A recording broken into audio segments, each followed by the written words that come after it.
अगर एक fund house इतना बड़ा कि सिर्फ एक सिंगल स्टेक सेल से 10,000 करोड़ रेज हो जाए और फिर भी कंपनी खुद आईपीओ से 1 रुपया नहीं लेने वाले हैं, that's the drama with ICICI Prudential AMC's listing.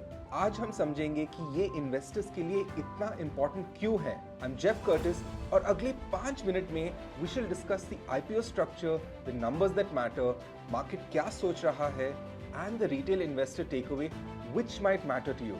ICICI Prudential AMC India के म्यूचुअल फंड वर्ल्ड का वेटरन है. It sits at the top of active AUM charts.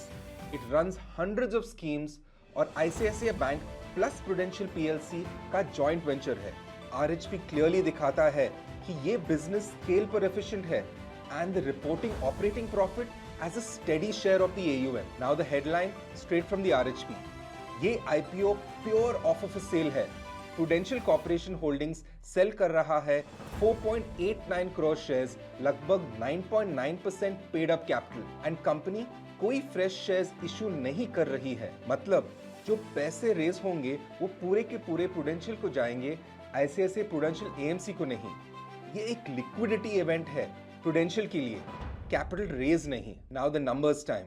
What's the price and the valuation? Price band 2061 to 2165 per share. The lot size is 6 shares. The minimum investment will be around 12,366 rupees. Bidding opens on the 12th of December and closes on the 16th of December. Listing is expected on the 19th of December.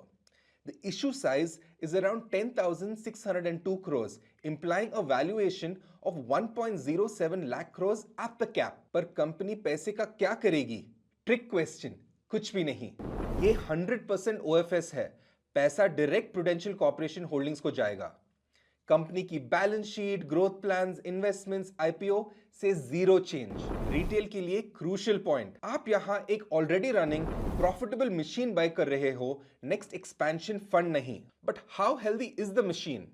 ICICI Prudential AMC ranks among the largest fund houses by AUM. RHP plus CRISIL data के हिसाब से operating revenue and profit AAUM का एक stable fraction है, यानी fund management highly scalable है। FY25 में operating profit before tax was around 0.36% of the AAUM, sign of efficient fee capture. यही लॉन्ग टर्म वैल्यू ड्राइवर होता है AMCs के लिए। Now the risks, because nothing's risk free. First, macro downturns will hit retail SIPs. Second, fee compression from passive products. Third, regulatory changes affecting mutual fund distribution. Fourth, and any material underperformance of key schemes. These are the exact items flagged in the RHP and by market commentators. तो retail investor क्या करे? ये IPO कोई growth at all costs bet नहीं है। ये एक mature fee earning business by करने जैसा है, स्ट्रॉन्ग ब्रांड इक्विटी के साथ। अगर आप long term India mutual fund industry पर बुलिश हो और बिलीव करते हो कि फी पूल्स ग्रो होंगे, तो बैंड प्राइस या थोड़ा नीचे स्मॉल एलोकेशन कंसिडर किया जा सकता है। The smart move is to price for steady returns, not for a one day spike. So apply small, watch the primary flows and remember, here you buy the business, not the promise. I am Jeff Curtis और अगर आपको ये IPO deep dives अच्छा लगा तो follow करना मत भूलना और कमेंट्स में ड्रॉप करो नेक्स्ट किस आईपीओ की ब्रेकडाउन करें। Investment in securities market are subject to market risk. Read all the related documents carefully before investing.